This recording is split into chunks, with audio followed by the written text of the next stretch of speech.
Have you ever been chatting with an AI and been kind of surprised when it brings up something you mentioned days or even weeks ago? It feels a little like magic, right? Like it actually knows you. Well, let's dive into this because what's really happening under the hood is, honestly, way more interesting than magic. You know, you might say something like, give me a book recommendation, and it comes back with, since you enjoy hard sci-fi, how about this one? And you're sitting there thinking, whoa, it remembered. It's a really common experience, and it's what makes these tools feel so personal and so powerful.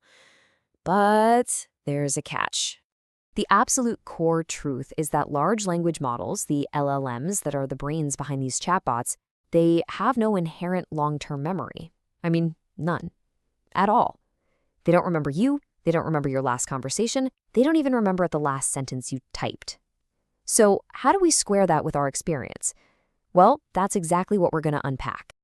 To really get the illusion, first we have to understand the fundamental way these models work.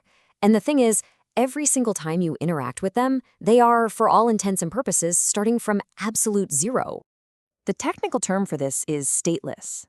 A good way to think about it is like a calculator. It can solve 2 plus 2 perfectly, but it has no idea that you just asked it to solve 1 plus 1.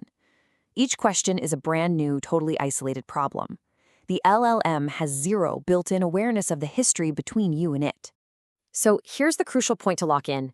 Every time you hit send, that model is basically waking up with a clean slate. It's not building a relationship with you over time, it's just responding to the immediate chunk of text it's been given in that one single moment. And that, of course, brings us to the big question. If the model itself can't remember anything, what in the world is this feature we're all calling AI memory? How is this trick actually being done? All right, let's pull back the curtain and look at the real mechanism.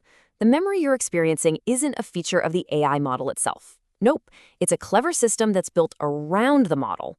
It's a carefully constructed bit of engineering designed to fake the appearance of memory. It actually works in a pretty simple 4-step loop.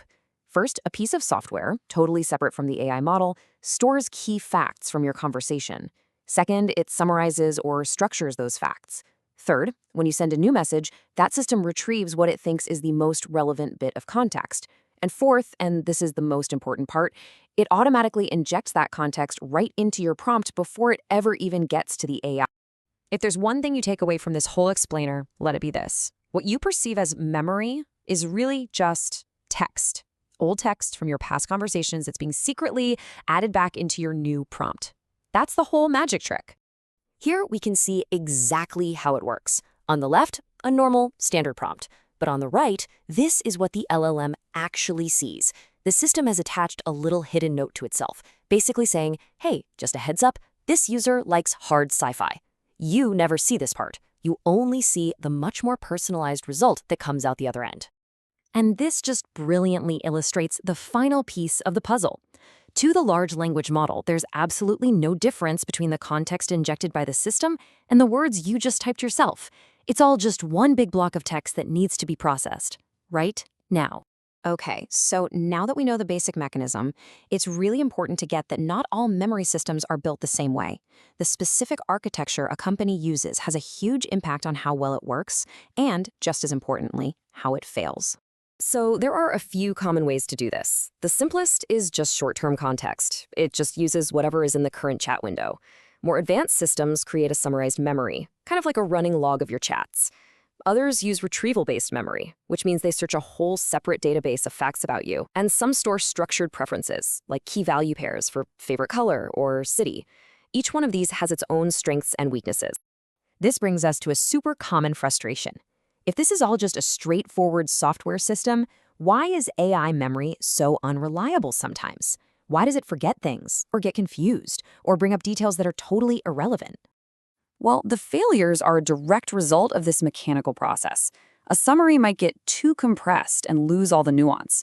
The system might accidentally inject conflicting facts from two different conversations. It could pull up something that's just plain outdated. And because the model can't tell the difference between the memory text and the conversation text, it just does its best to weave it all together. And sometimes you get some really strange results. Finally, it's so important to understand that putting these memory systems in place isn't a simple decision. It comes with some significant real-world trade-offs, both in engineering and on the business side. Simply put, memory is not a free feature. This balancing act really comes down to three big trade-offs.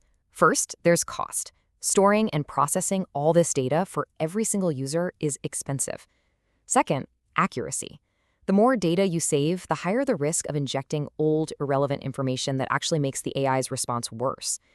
And third, and this is maybe the most important one, is privacy. Storing personal details creates a huge responsibility and, frankly, a massive security target. These aren't just business problems. They're the reasons why AI memory can feel so inconsistent from one day to the next. So if there's one thought to really hold on to, it's this. AI memory isn't some magical emergent property of a machine that's becoming sentient. It's deliberately designed, it's costly, and it's imperfect software infrastructure. The AI doesn't remember you. A separate system, with all of its own rules and its own flaws, remembers for it. Understanding that one distinction is the real key to seeing how these powerful tools actually work and where they're probably headed next.